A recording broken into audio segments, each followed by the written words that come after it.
രാഹുൽ ഗാന്ധിയുടെ വയനാട്ടിലേക്കുള്ള വരവിനെ 2019 തന്നെ LDF വിമർശിക്കുകയുണ്ടായിരുന്നു. അപ്പോൾ 2024 അവരുടെ സ്ഥാനാർത്ഥിയായി വരുന്നത് LDFന്റെ ദേശീയ നേതാവ് തന്നെയാണ്, CPIയുടെ ദേശീയ നേതാവായ ആനി രാജ തന്നെയാണ്.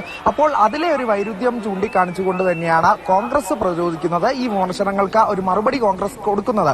ഒപ്പം തന്നെ BJP ഈ രണ്ട് മുന്നണികളെയും, കേരളത്തിലെ ഈ രണ്ട് മുന്നണികളെയും കടന്നാക്രമിക്കുന്നുമുണ്ട്, പരിഹസിക്കുന്നുമുണ്ട്. അക്ഷയ ചോദിച്ചതുപോലെ തന്നെ ഇവർ രണ്ടുപേരും ഇന്ത്യ മുന്നണിയുടെ ഭാഗമാണ്. അപ്പോൾ ആനി രാജയുടേക്ക് ഈ പല സമൂഹ മാധ്യമങ്ങളിലെ ട്രോളുകൾ ഉൾപ്പെടെ നമ്മൾ കണ്ടു BJPയുടെ ഭാഗത്തു നിന്ന്. അപ്പോൾ ആനി രാജയുടെ ഉൾപ്പെടുന്ന ഈ മുന്നണിയുടെ പ്രധാന നേതാവാണ്, ഒരു ഗ്ലാമർ നേതാവായ രാഹുൽ ഗാന്ധി. അപ്പോൾ ഇവർ തമ്മിൽ പരസ്പരം ഇവിടെ മത്സരിക്കുമ്പോൾ ഏറ്റുമുട്ടുന്നതിനെ വലിയ രീതിയിൽ പരിഹസിച്ചുകൊണ്ടുള്ള ഒരു ക്യാമ്പയിനാണ് BJP ഒരു ഭാഗത്ത് നടത്തുന്നത്. ഇതിനിടയിലെല്ലാം ഇത്തരം രാഷ്ട്രീയ സാഹചര്യങ്ങൾക്ക് നടുവിൽ നിന്നുകൊണ്ടാണ് രാഹുൽ ഗാന്ധി വീണ്ടും ഒരു രണ്ടാം വരവിനായി ഇവിടെ എത്തുന്നത്. അപ്പോൾ ഒന്നാമത് നമ്മൾ പറഞ്ഞ 2019 സാഹചര്യമെല്ലാം നിലവിലുള്ളത് എന്ന് കാണിക്കാനുള്ള ശ്രമമാണ് LDF ആയാലും BJP ആയാലും നടത്തുന്നത്. BJP അവരുടെ സംസ്ഥാന അധ്യക്ഷനെ തന്നെ മത്സര രംഗത്തേക്ക് ഇവിടെ ഇറക്കിയിട്ടുമുണ്ട്. അപ്പോൾ BJPയുടെ വോട്ട് രാഹുൽ ഗാന്ധിയും ആനി രാജയും BJP സംസ്ഥാന അധ്യക്ഷൻ K സുരേന്ദ്രനുമാണ് ഇത്തവണ വയനാട്ടിൽ അതിശക്തമായിട്ടുള്ള ഒരു മത്സരം നടത്താൻ പോകുന്നത്. ഇപ്പോൾ കൽപ്പറ്റയിൽ നിന്ന് കമൽ കൂടി നമുക്കൊപ്പം വിവരങ്ങൾ നൽകാനായുണ്ട്. കമൽ, മേപ്പാടിയിൽ നിന്നും പുറപ്പെട്ടിട്ടുണ്ട്.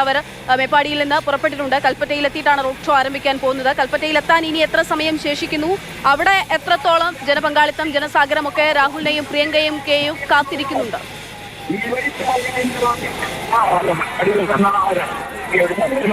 തന്നെ വയനാട്ടിൽ കൽപ്പറ്റ നഗരത്തിലേക്ക് എത്തുമെന്നാണ് കരുതുന്നത്. കൽപ്പറ്റ നഗരത്തിൽ റോഡ് ഷോ തുടങ്ങാനുള്ള എല്ലാ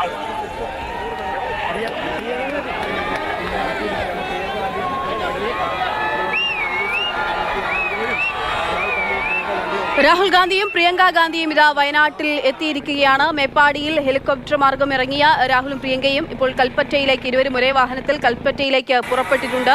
ഇത് രാഹുൽ ഗാന്ധിയുടെ പ്ലക്കാർഡുകളും നിറയെ ബലൂണുകളും ഒക്കെയായി രാഹുലിനെ, പ്രിയപ്പെട്ട നേതാവിനെ, MP-യെ സ്വീകരിക്കാനായി വയനാടൻ ജനത, വയനാട്ടിലെ വോട്ടർമാരൊക്കെയും പ്രവർത്തകരൊക്കെയും UDF കോൺഗ്രസ് പ്രവർത്തകർ ഒന്നടങ്കം കാത്തിരിക്കുന്നു. നമ്മൾക്ക് ആ ദൃശ്യങ്ങളിൽ കാണാം. വലിയ ഊഷ്മളമായിട്ടുള്ള സ്വീകരണം, വരവേൽപ്പ് തന്നെയാണ് ഇപ്പോൾ രാഹുൽ ഗാന്ധിക്കായിട്ട് വയനാടൻ ജനത ഒരുക്കിയിരിക്കുന്നത്. കമലുണ്ട്. കമൽ, പറഞ്ഞോളൂ. അക്ഷയ, രാഹുൽ ഗാന്ധി 10 മിനിറ്റിനുള്ളിൽ റോഡ് ഷോ നടക്കുന്ന പുതിയ സ്റ്റാൻഡ് പരിസരത്തേക്ക് എത്തും. ഇവിടെ നിന്ന് റോഡ് ഷോ രാഹുൽ ഗാന്ധി എത്തിയാൽ ഉടൻ പുറപ്പെടും. 1 മണി വരെയാണ് നാമനിർദ്ദേശ പത്രിക സമർപ്പിക്കാനുള്ള സമയം രാഹുൽ ഗാന്ധിക്ക് നൽകിയിരിക്കുന്നത്. ആ സമയം കൊണ്ട് റോഡ് ഷോ ഏതാണ്ട് 2 കിലോമീറ്റർ പിന്നിട്ട് സിവിൽ സ്റ്റേഷനിലേക്ക് എത്തണം. സിവിൽ സ്റ്റേഷൻ മുൻപ് DCC ഓഫീസ് പരിസരത്ത് റോഡ് ഷോ അവസാനിപ്പിച്ചായിരിക്കും രാഹുൽ നാമനിർദ്ദേശ പത്രിക നൽകാൻ പോവുക.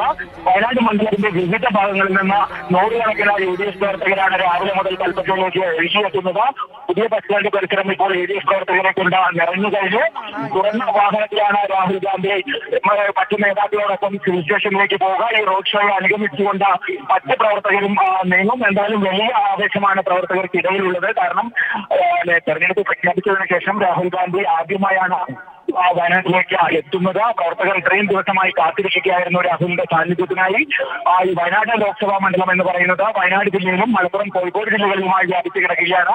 മലപ്പുറത്തെ 3 മണ്ഡലങ്ങൾ, നിലമ്പൂർ, ഏറനാട്, വണ്ടൂർ എന്നീ മണ്ഡലങ്ങളും, കോഴിക്കോട് ജില്ലയിലെ തിരുവമ്പാടിയും വയനാട് ലോക്സഭാ മണ്ഡലത്തിന്റെ ഭാഗമാണ്. അവിടെ നിന്നെല്ലാം പ്രവർത്തകർ എത്തിയിട്ടുണ്ട്. രാഹുൽ ഗാന്ധിക്കൊപ്പം പ്രിയങ്ക ഗാന്ധി, KC വേണുഗോപാൽ, അതുപോലെ കനയ്യ കുമാർ തുടങ്ങിയ നേതാക്കളും കേരളത്തിലെ മുതിർന്ന UDF നേതാക്കളും ഉണ്ടാകും.